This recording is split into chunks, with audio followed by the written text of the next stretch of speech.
Welcome to the Armchair GM Podcast. That was exciting. Yeah, last period and a half there looked kind of like a team that was on back-to-backs with travel with a couple new players in it, eh? Yeah, if you can believe it, they didn't fully gel after one practice. Didn't look bad, but Yeah. Oh no, yeah, I thought the on new guys. Saturday's game, but Yeah, yeah, on Saturday's game, I new thought guys they looked good, but it wasn't full chemistry. Obviously, they're still trying to get used to the system, but I mean, they really contributed tonight. I was really impressed with how they looked in Seattle. Yeah. Hey, Tuck. Yeah. Thanks for coming in. Like always, you're always here. I love it. They don't make it easy, especially on fans. They really like to make you panic at the end of the game. There, always a close one. I mean, Seattle really controlled the last half of that game, though. Oh, without a doubt. Without Right. a doubt. Like, honestly, I thought Vladar had one of the best goalie performances I've seen out of the Flames in the last maybe week or two, because Wolf Mhm. hasn't actually been like as lights out as he usually is the last couple weeks, I found. But he's still, don't get me wrong, he's still been good.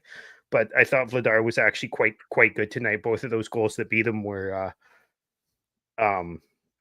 I mean, one of them was just a cross ice fucking what could he do, and the other one was a double deflection that he moved on the first deflection and kind of almost got it, and then it deflected again and went between his legs, and what can you do, right? Like, Yeah, well, yeah, with tired guys on the ice after what should not have been called an icing, right?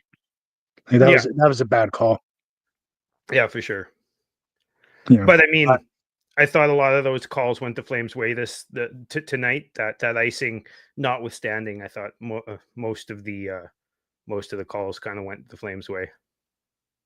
yeah, they kind of Deservedly so. reaped the benefit. Yeah, I was gonna say like they were all everything that was called were calls for sure. Like there wasn't anything that was a non-call that that shouldn't have been called or anything like that. I still stand by both of the challenges for goaltender interference. I still think they were both valid, and I think I they got them agree. right.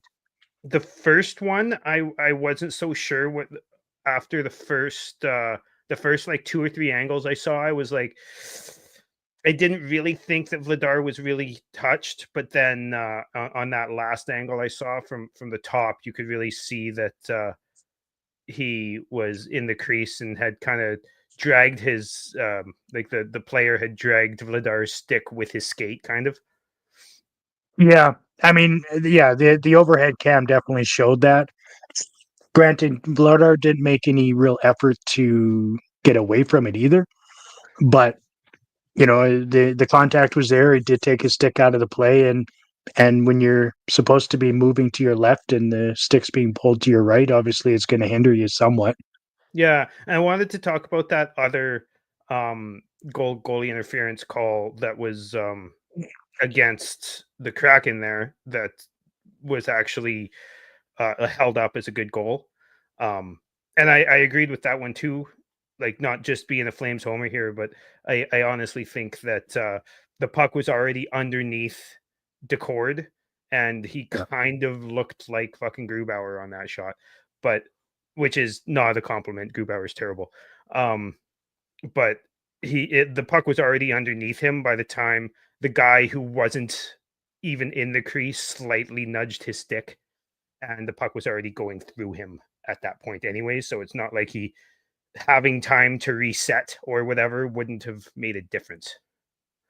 Yeah, yeah, I do agree. I mean, obviously, Sharangovich got his glove there, and it raised him up a little bit. I also thought it brought his stick up slightly, so the puck went underneath it. I would have been, I wouldn't have been shocked if it would have gone either way.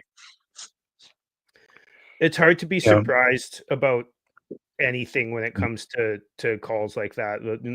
yeah, No matter how many times we get similar plays getting reviewed, it's just you never know, because it seems to be different often. yeah, yeah. No, exactly. And Tuxedo, you're absolutely right. Vladar absolutely needed that. He's had not a great start in his last couple. It was good to see him gut that out, and really for the whole team to gut that out. It was really what was needed. But I'm happy for Vladar to get that win because he's had some struggles this year, and obviously the fan base has been kind of shitting on him for about a month, anyways. Because he was doing really good up until then, and then he just kind of lost his touch a bit there for a couple of weeks. But I'm happy for him. I'm glad he got that win. Oh, 100%. He really it had been a long time since he had a win, and honestly, he hadn't been playing that well. I thought that this game he needed, even if he would have lost that game, that was his best, one of his best of the year, and his best in a long time. Yeah, exactly. He's the reason why it was 3-0 after the first, right? Mhm. Like he played really well in the first, and gave him that confidence to come in for the second two periods. Yeah, Albeit, Frost yeah, is a goal man. I like that. KQ, welcome in. Been a while. I see you in the barn burner after show all the time, though. We need to do more of these. I quite enjoy doing these. We just unfortunately we don't get the time often where we're both off and have time. have time. So is that what we're calling him from now on? Frosty the Goal Man? When he I can go scores, with why that. not? Yeah, I suppose if he scores, definitely. Yeah. Frost is literally just another Zari. They play the exact same. You think so? They're very similar. Yeah, I agree with that. I don't see, like, it's not exactly the same, but it's definitely very similar. I like it. I'm interested to see when Zeri comes back, what happens, like if they throw him back on the wing, or if they can find a way to have them all at center, or obviously they're not, unfortunately, going to move Kadri, but here we are. But it would be nice to. I just don't want to see either Frost or Zeri kind of get left behind. I'd like maybe they can play together. Who knows? But I've quite liked Frost. I think that shot was absolutely beautiful. It kind of Yeah. came off his stick real quick.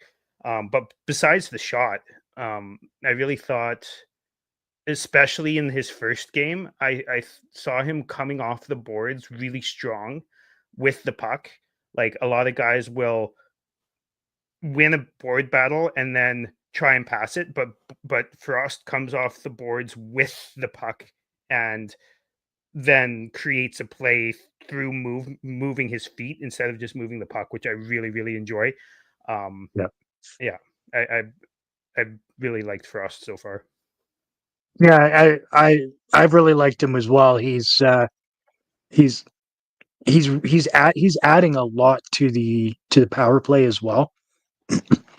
Kind of like what Kuzmenkov did, or Kuzmakov, Kuzmenko, listener calling you John Abbott. yeah, Kuzmakov.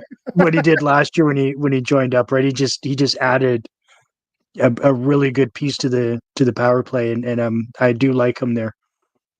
Yeah, me too. I really really do like him there. He really he carries the puck into the zone with speed, and he doesn't just dump it all the time. Even when he's not on the power play, he doesn't just dump it. He actually carries it in and can get through. Which, I mean, entries has been a huge problem for the Flames all Mhm. season, and especially since Zeri went down, because that was the main, like, one of Zeri's biggest strengths is carrying the puck into the zone. And I think that having Frost adds another person that can do that, which is important, obviously. Yeah, exactly. And also, we already know what he can do in the face-off dot, and just having his presence there, I guess, is increasing our face-off percentage, greatly. Sharon Govich was our lowest in the face-off dot at 50%. Oh, So really? Tonight? yeah, tonight, yeah, Nice. That's awesome to see. yeah, And it's kind of interesting that they went out and acquired a left-handed center. Not that I think it's the biggest of deals, but obviously the right-handed center was top thing on their list, but Yeah. it's good that they got a young center. And I also want to bring this up because I've seen a lot of people kind of panicking that this trade, obviously Frost and Farabee coming to Calgary for Kuzmenko, Peltier, a second and a seventh, is like signifying the end of the rebuild, or like that Murray Edwards has pulled the plug on the retool or whatever. And to me, I'm not seeing that. I think they brought in two youngish players, whether they 24, 25, 26. They're all like in the Flames age range of what the Flames want to be doing over the next few years. They're all under team, both of them are under team control. They've got some upside, maybe not the highest of upside, but they both got some upside. And Mhm.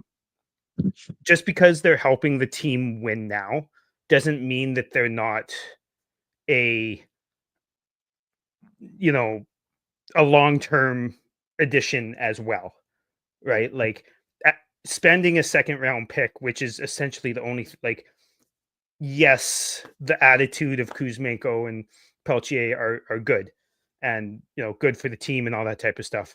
But Kuzmenko is a healthy scratch half the time, and Peltier could be healthy scratch half the time.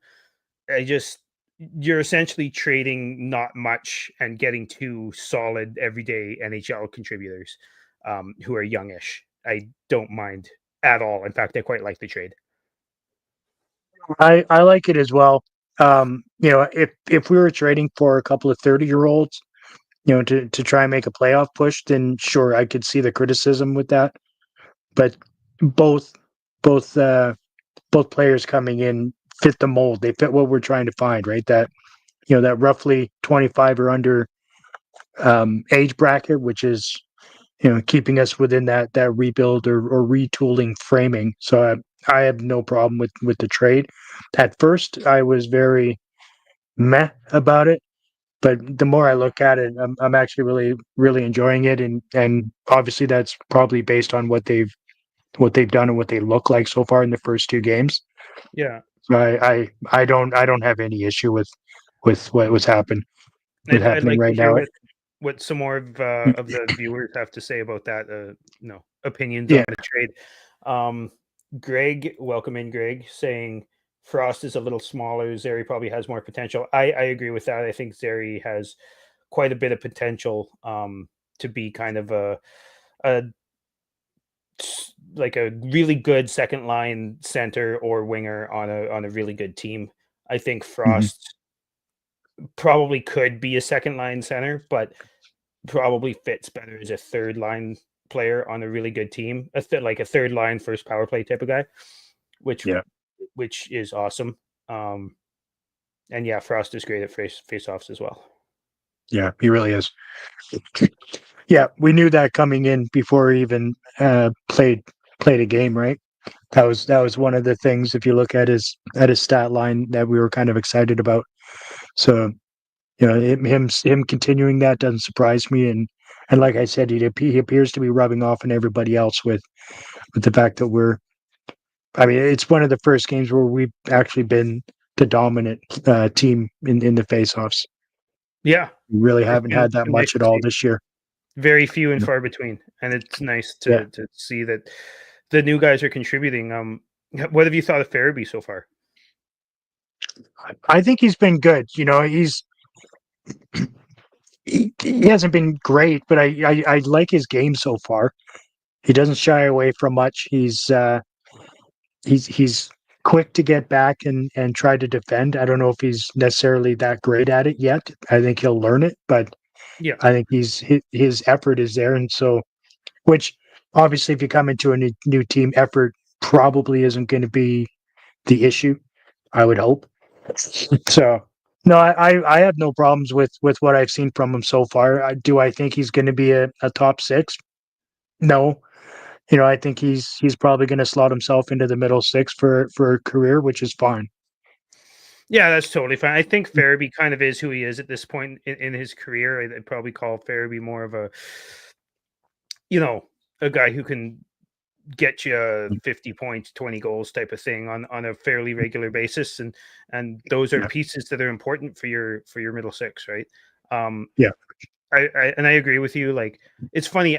There's been a few times over the past couple games where I'm like, he's playing on the first line, and I haven't really noticed him in the last little while. I keep seeing Huberdeau and Kadri out there, but I haven't really seen Farabee. And then he does something ridiculous, like not bad, but he does something very noticeable, like just as I have noticed that I haven't been noticing him.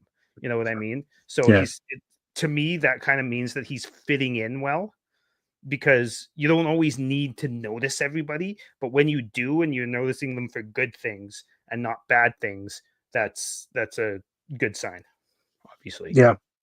Yeah, absolutely. I mean, it's the same thing when Pospisil was playing on that line with them, right? There'd be stretches where you didn't really notice Pospisil at all, and then all of a sudden, boom, he makes a hit, or creates a ton of space for Huberdeau or Kadri, and just with one small little play, right?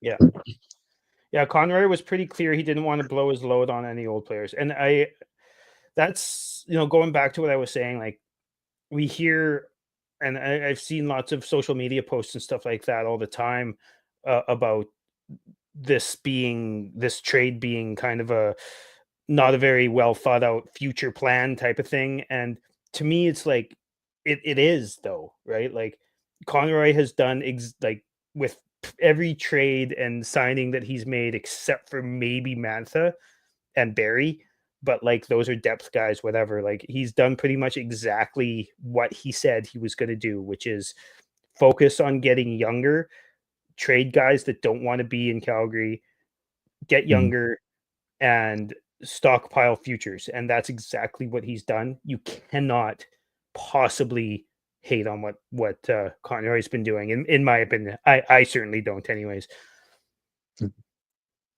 No, I agree with you 100%. I think like I said, they both fit the age bracket, and even that's what I said during summer. For free agency and all that fun stuff, is anybody that's older than 25 need not apply. Somehow Barry made the team on his tryout, which whatever, it's been a non-factor. He hasn't played that many games. Yeah. We're at least letting the people that are 25 and under play the game, other than obvious vets that are gonna. And then like Miramonov, like, do I care that Barry plays over Miramonov? Not really, but that's because Miramonov's kind of a whatever to me anyways. Doesn't fit into the future plans. I don't like what I see from Barry at all, but I don't like what I see from Miramonov either. So I'm not really too worried which one of them plays. I'd honestly rather neither of them played, but those are the two guys you got. Yeah, but I mean, like Miramonov is what, 27?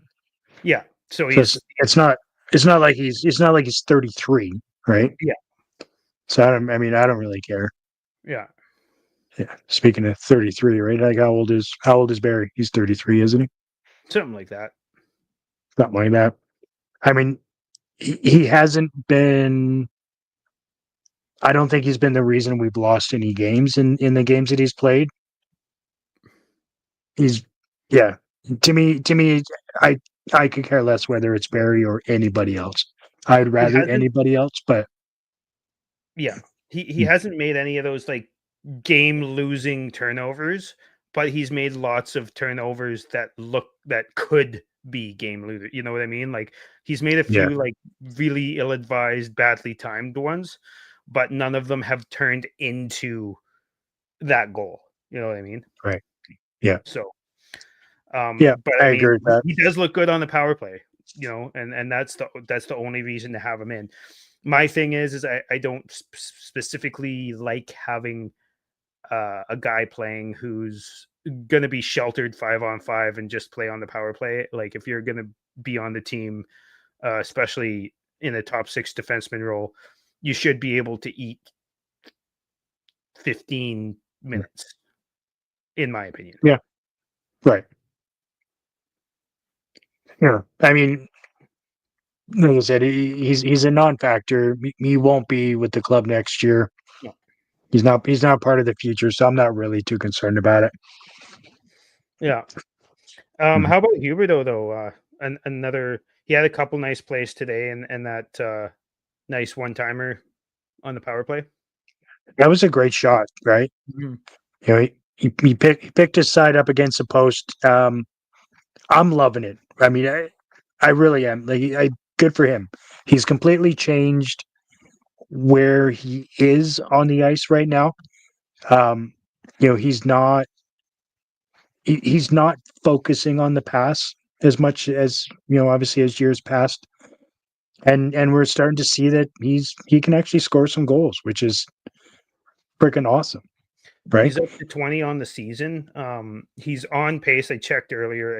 I think he's on pace for 32, which is one more than his career high in Yep. goals. Now, it would be nice if he got a few more assists, but I Sure. mean, his defensive awareness has increased so dramatically over the past 3 or 4 months that Mhm. even without the extra assists, I'm not overly worried about Huber. Like I obviously maybe not a $10.5 million player, but man, I've actually really enjoyed watching him play pretty much every single game this year.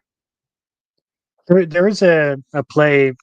I can't remember who he passed it to, in Calgary yesterday against Detroit, where he was kind of midway, on the ice. He was fairly close to center ice, and he did a 3/4 spin and just a rocket of a pass onto the stick. And I'm like, there's maybe 5 people that can do that pass in the league. In the league, like, and he Like, can do it. Like, I think he was trying to do that too often with players who weren't skilled enough to see yeah, it, or maybe didn't have the hockey IQ to see it coming, and yeah, didn't have the skill to receive it properly in his yeah, first couple years. But this year, I think he's choosing his pass recipients better when it comes to those, and he's doing it less as well, yeah, but he's doing yeah. it more accurately because he's choosing his pass recipients better. Yeah, I agree, and the more I think about it, I think it was Farabee that he passed it to, Yeah, but, like, he had no choice but to receive the pass. It literally hit the tape, and yeah, it was like a rocket. It was amazing. I watched it, and I even, played it back because I was like, I gotta see that again because it was really nice to see. yeah, for sure. Yeah. Yeah, Yeah, you're right. Him scoring goals has been a lot of fun. He seems to be enjoying himself up closer to the net.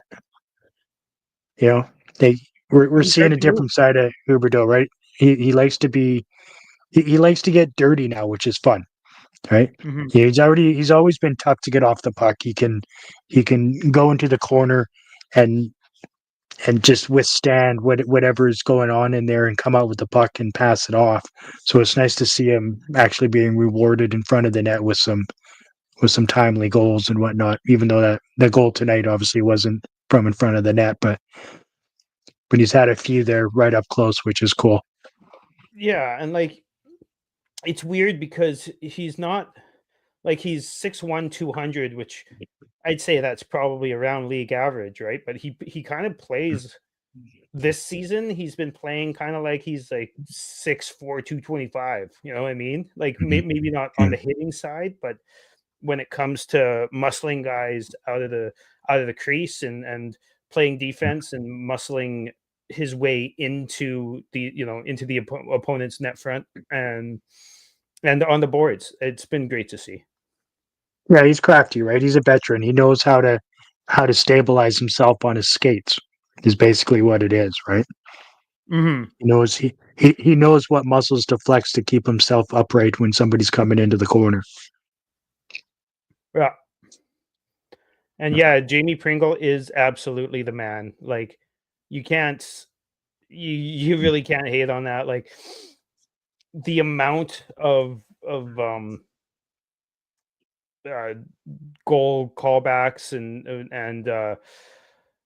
all that type of stuff, all the reviews that are happening. Like a lot of the time, it's annoying, and it's like get on with the game at some point. Sometimes it's like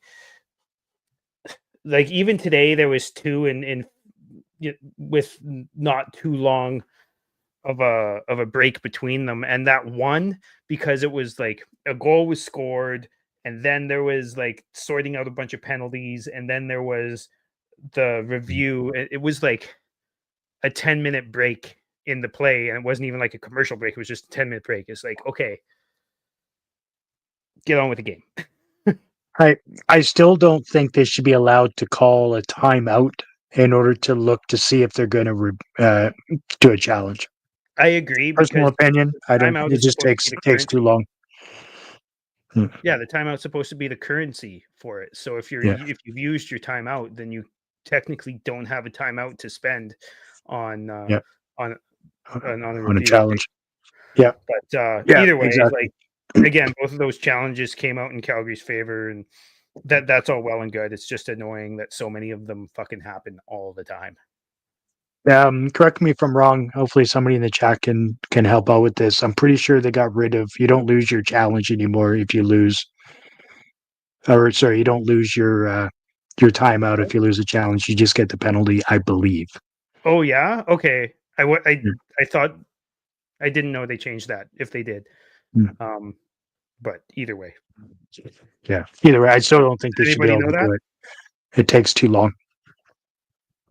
Fair enough. Mm. So, what did you think of the Detroit game? Um, I thought they looked like they had just come off a 7-game road tour in the East. They looked tired. They were flat, and yeah, I was not happy with their performance at all, especially to start that game. Yeah, it wasn't the best game to watch. Um, man, some of these like I'm not one to like complain about the schedule usually because it is what it is. All teams have busy schedules and stuff like that. But Mhm. like last week, if I look, um, I believe we had 3 games in 4 days, and then this week we have 3 games in 4 days, and all of those have travel. It's like that's a lot for any human being, whether you're used to it or not. Like that's a lot of travel and game without any time off really in between. So I'm glad they gave Ladar the start, and I'm glad that he performed really well. But um, Yeah. the schedule sometimes is just like what are you even doing? Like obviously it's hard to make sure that all of the teams are and all of the buildings are available for all of the teams to visit every year and all that type of stuff. But Yeah, I think it's weird that they did the back to back, from Calgary to Seattle and then they're back home against Toronto, right? yeah, I mean I think that Seattle's was not that weird. far away, so there's that. But No. you know, No, Greg was talking that there were some issues on the tarmac or at in Seattle at the airport there. I guess they didn't actually get in till like 2 o'clock or 2:30 Seattle time, which they're I guess your time zone. And and so yeah, and that they was were kind held of up weird. to customs, I think. Yeah. Uh, Mm. But, yeah, it makes it difficult, right, for the team when you're doing that travel and then you get there and then there's issues and so you got the extra number, it was probably an extra 2 hours, right? I mean, the flight from Calgary to Seattle is about an hour, so it's not like it wasn't exactly a heavy flight. So, I mean, it is what it is. They're trying to cram 82 games in a season that has a big chunk of it removed because of the Four Nations. So all teams are going to suffer with it a little bit. yeah, no, 100%. I actually am kind of curious what some of our listeners have to say about this. I kind of get shit for this quite often, but it's one of my opinions. Um, I don't give two flying fucks about the upcoming Four Nations. Um, like No. it's not best on best. We literally have the best goal scorer in the history of the game that can't even play. Like, how is that best on best? Like, whatever. But Mm. I would rather Rasmus Anderson went to Mexico and hung out and chilled. Like, that dude needs a break. His play has not been as good as it should be over the past few weeks. I'm a huge Anderson fan. He's one of my favorites, but he hasn't looked great over the past couple weeks, especially since losing Ball, but even before that. And how about Ball, man? Whew, we'll talk about that after. The I mean, I just don't give a damn about the tournament. I mean, as far as the players getting the rest, that's very secondary to me, um, because there's numerous players that are going to be in the same boat. So it's not like there's a disadvantage to one guy or one team. Mhm. I just think it's stupid to halt the season for something like that. What if one of your top guys gets injured, and misses significant amount of time because of nothing tournament? Mhm. It means nothing. Like, if it was the Olympics, sure. I get the Olympics. The Olympics are fucking huge, and generally speaking, all of the nations are invited, not just 4. Um, so it's actually best of Yeah, most of the time. Um, yeah, but it will Russia be there? I mean, I don't Russia think is a Russia will big be there part either, of, which is yeah. which is So I shitty as mean, well, like, right? how do you call it best on best when one of the top 4 countries, you know, Yeah, during every tournament isn't allowed to compete? exactly, They right?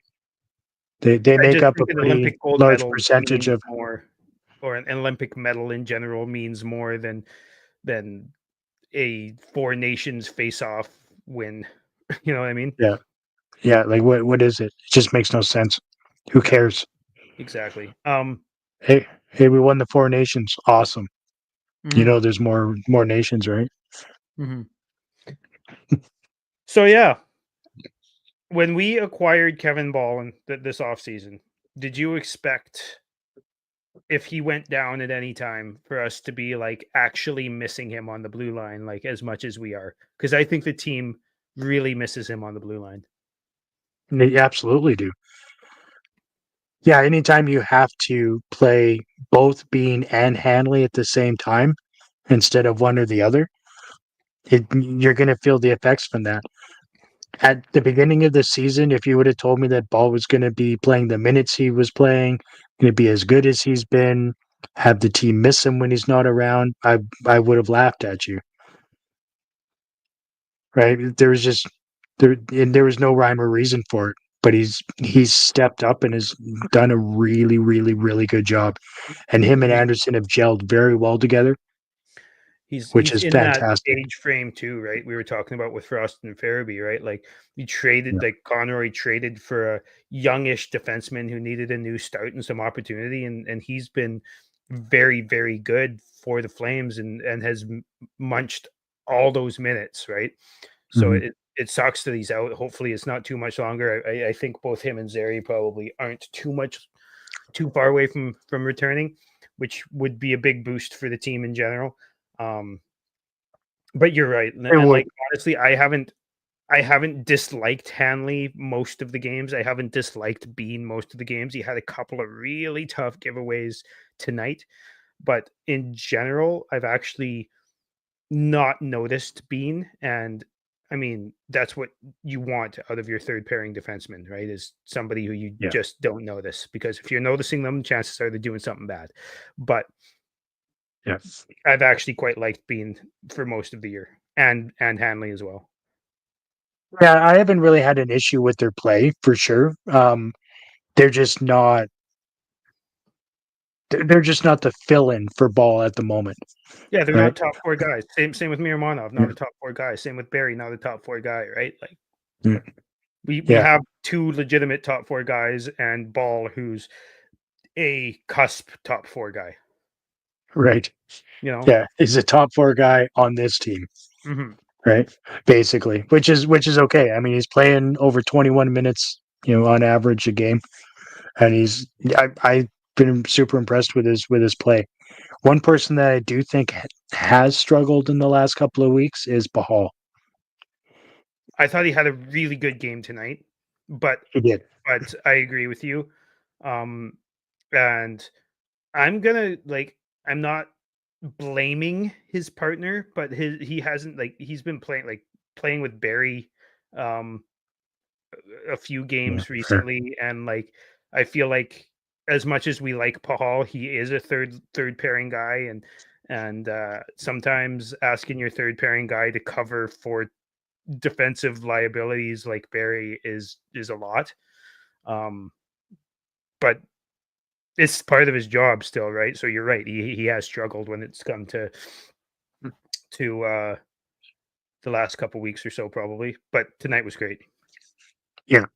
Yeah. No, he stepped up. That hit that he made earlier in the night was pretty great. I still think it's bullshit that he has to drop the gloves because of that. I think the person jumping him needs to get the instigator and just get rid of that shit. I There was agree. nothing wrong with that hit. It was absolutely one of the cleanest hits you could ever have in mid ice. Did you see the Will Cooley hit Alex Petrangelo today? I didn't. It was like you will replay it. I'll send it to you later. Like Mhm. you will replay that several times and you will love that hit. But it's the exact same thing. You watch it and you're like, why in the living hell does he have to fight for that? He shouldn't have to fight for that. It's a clean hit. It's a Yeah, thunderous taking out it's a great essentially the hit. best defenseman on the team, right? It's literally what you teach your players to do. Mhm. It was textbook. Like, why do you have to fight for a textbook hit? That's stupid. You shouldn't. And I can't remember. Do you remember who jumped in and I mean they didn't really fight, but they wrestled a bit. Do you remember who it was from Seattle? Because didn't he Uh hurt his wrist in the play too? oh, Jared McCann, Yeah, McCann. who So first of all is he the jumps only in. offensively powerful guy on the team and probably shouldn't be fighting. And second of all, Right. isn't a big or a fighter, so probably shouldn't be fighting. But you know, Well, that's right. And then he injures himself, right? yeah. He still played the rest of the game, but I mean, he had he significantly did something to his wrist, right? He was holding it in the penalty box. You could tell that it was bugging him. He was icing it And that throughout that whole. They kept panning back to him in the penalty box. He was icing it the whole time. So yeah. Yeah, and it's one of those things where they used to always talk about Iginla, right? Our top offensive guys shouldn't be fighting. Well, the difference there is Iginla was really fucking good at it. yeah, he was good at it, and that was part of what made him a terrifying player to play against, right? You're That's right. not terrified that Jared McCann's going to come and punch you in the face. You're terrified that Jerome McGinley is going Yeah, to come and punch you in the face, right? that's right. Yeah, there is a difference. Yeah. Yeah. I And mean, the I would be Stanley. more worried about Bahal coming after me, to be honest with you, right? Just a tough as nails Saskatchewan kid. I mean, Oh I'm sure he can scrap. I'm sure even off the ice, he's had his fair share of scraps when he was younger. yeah. No, most likely. Yeah. So I don't know about everybody else, but I really enjoyed that game, especially the first half. Second half, Seattle kind of took it to us and looked like we were on back to backs with travel. Yeah. Um, really been enjoying those two new guys, especially Frost. Farabee's been kind of hot and cold, but I've really enjoyed Frost. Anyone have any questions or comments? Let us know. We'll probably be on for another 10 minutes or so and answer some more stuff. Yep. Also, So make sure you head over to our YouTube page and our Twitter and all that type of stuff, and follow us. yeah, if you look at our description in I guess on X as well as YouTube, we've got our link tree there. You can find us. Head over to Spotify and download some episodes for us as well. We're we're battling with the sponsors. Everybody wants to get more downloads. Everybody wants to get more exposure. So Mhm. help us out if you can.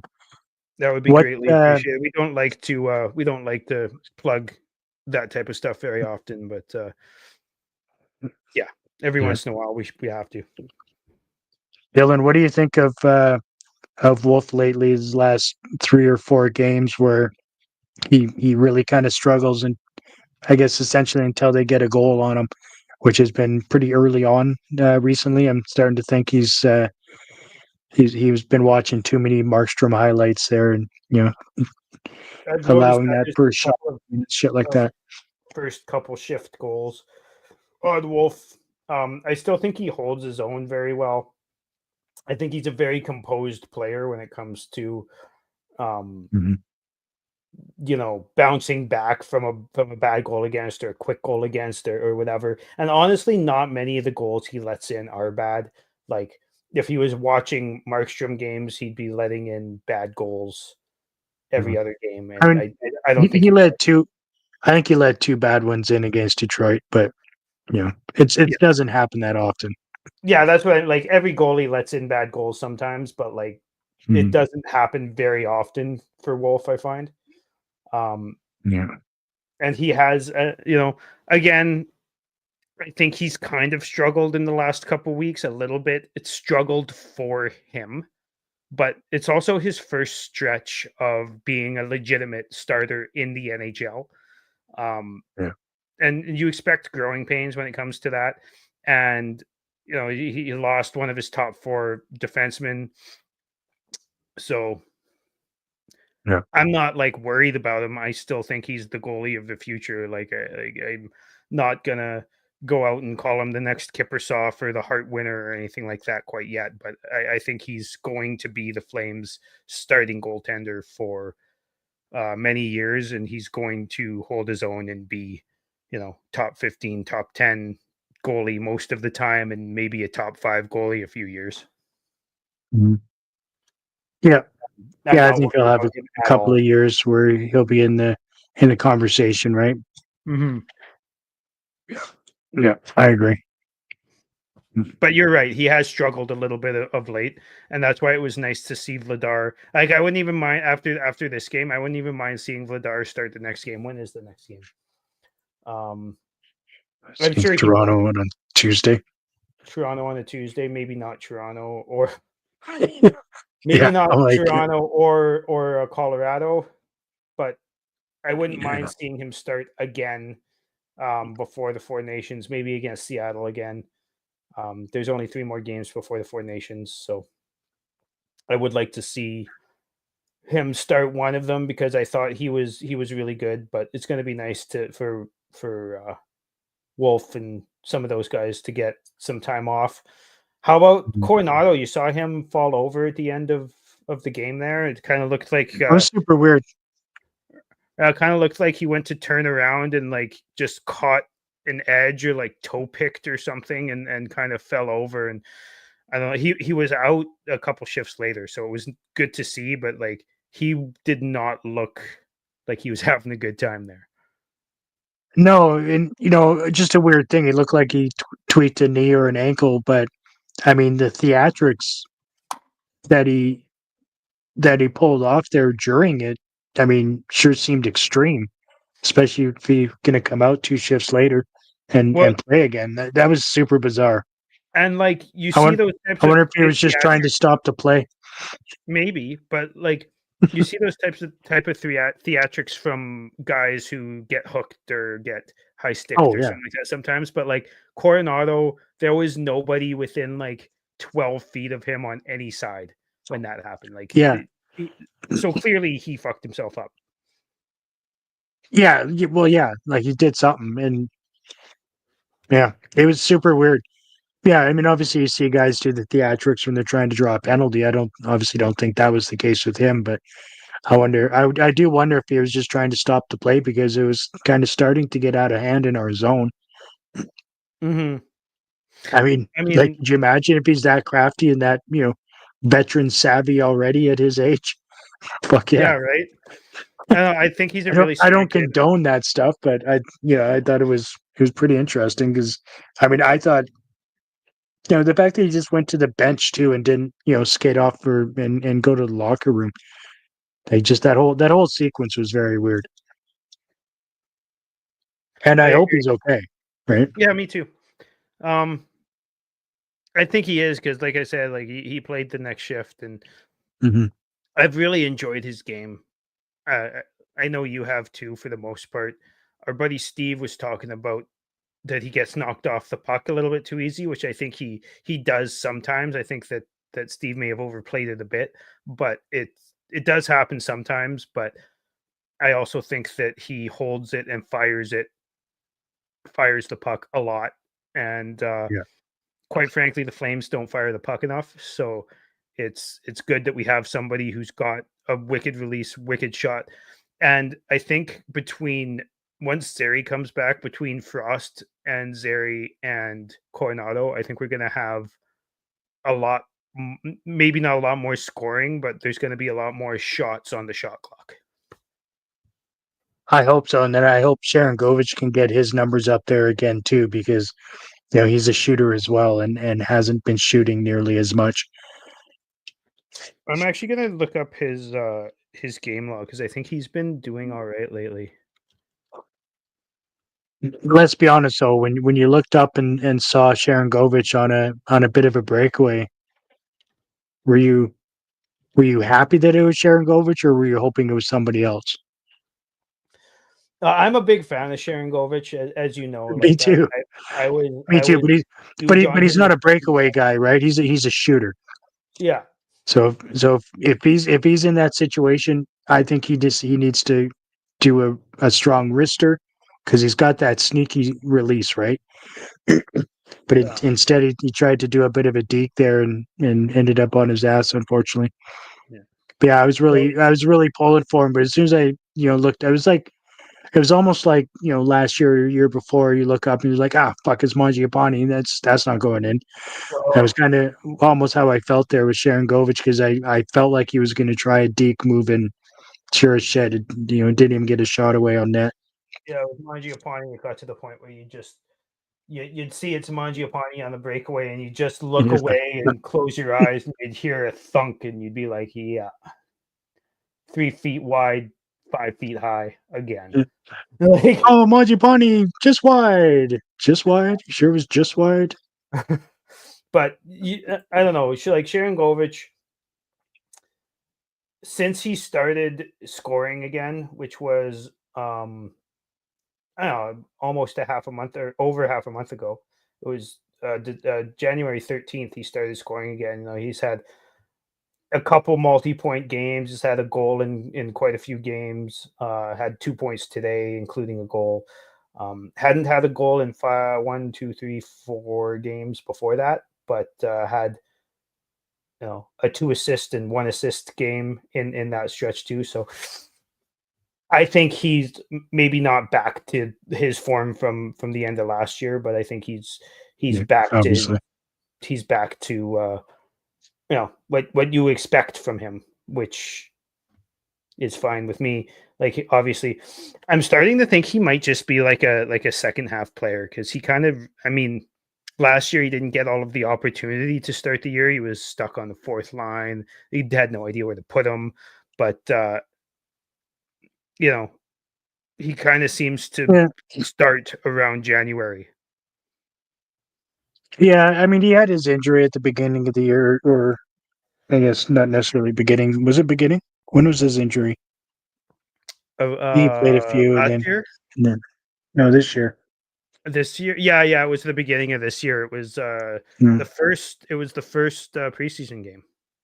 right, right. So yeah, so that's right. It took him a little bit to get going there, and I tell you what, like even just with his puck possession, he has had some absolute shit luck.